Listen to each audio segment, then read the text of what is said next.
ನಮಸ್ಕಾರ. ನಾವು Shriram SHGಯ regular meeting ಮಾಡ್ತಾ ಇದ್ವಿ. ಅಟೆಂಡೆನ್ಸ್ ಕಂಪ್ಲೀಟ್ ಆಗಿದೆ. ಮೆಂಬರ್ ಟ್ರಾನ್ಸಾಕ್ಷನ್ನಲ್ಲಿ ಕಂಪಲ್ಸರಿ ಸೇವಿಂಗನ್ನು ನಾವು ಕಂಪ್ಲೀಟ್ ಮಾಡಿದ್ದೀವಿ.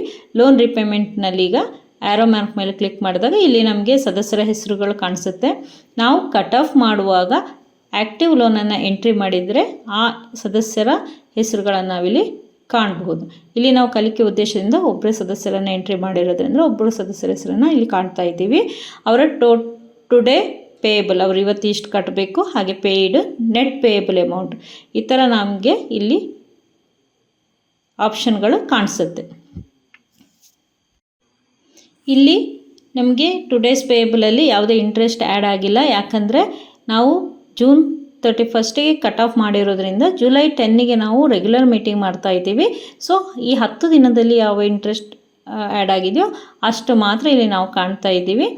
ಇಲ್ಲಿ ಇಂಟ್ರೆಸ್ಟ್ ಡೇ ವೈಸ್ ಕ್ಯಾಲ್ಕುಲೇಟ್ ಆಗಿರೋದ್ರಿಂದ ಇಲ್ಲಿ ನಾವು ಇಂಟ್ರೆಸ್ಟನ್ನು 10 ದಿನ ಇಂಟ್ರೆಸ್ಟನ್ನು ಕಾಣ್ತಾ ಇದ್ದೀವಿ.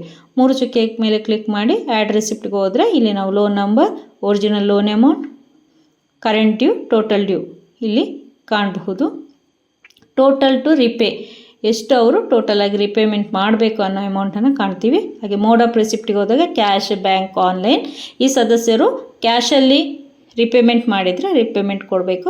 ಇಲ್ಲಿ ಪೇ ಟೋಟಲ್ ಹಾಗೂ ಪೇ ಪಾರ್ಷಲ್ ಅಂತ ಕಾಣಬಹುದು.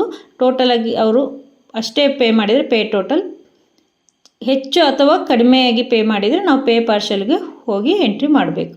ಸೊ ಇಲ್ಲಿ ಬ್ಯಾಂಕ್ ಆದರೆ ಬ್ಯಾಂಕನ್ನು ಕ್ಲಿಕ್ ಮಾಡಬೇಕು. ಬ್ಯಾಂಕ್ ಹೆಸರು, ಬ್ಯಾಂಕ್ ಅಕೌಂಟ್ ನಂಬರನ್ನು ನಾವಿಲ್ಲಿ ಸೆಲೆಕ್ಟ್ ಮಾಡಬೇಕು. ಹಾಗೆಯೇ ಇಲ್ಲಿ ಚೆಕ್ ನಂಬರನ್ನು ನಾವು ಎಂಟ್ರಿ ಮಾಡಿ ಪೇ ಪಾರ್ಷಲ್ ಅವ್ರ ಮೂರಿಗೆ ಕ್ಲಿಕ್ ಮಾಡಿದಾಗ ಇಲ್ಲಿ ನಮಗೆ ಈ ಥರ ಕಾಣಿಸುತ್ತೆ. ಇಲ್ಲಿ ಅವರು ಅಮೌಂಟ್ ಎಷ್ಟು ಕಟ್ಟಿದ್ದಾರೆ ಅದನ್ನು ನಾವಿಲ್ಲಿ ಎಂಟ್ರಿ ಮಾಡಬೇಕಾಗತ್ತೆ. ಎಂಟ್ರಿ ಮಾಡಿ ಸೇವ್ ಕೊಟ್ಟಾಗ, ಪೇ ಅಂತ ಕೊಟ್ಟಾಗ ಇಲ್ಲಿ ರೀಪೇಮೆಂಟ್ ಅಮೌಂಟ್ ಎಂಟ್ರಿ ಆಗುತ್ತೆ. ಧನ್ಯವಾದಗಳು.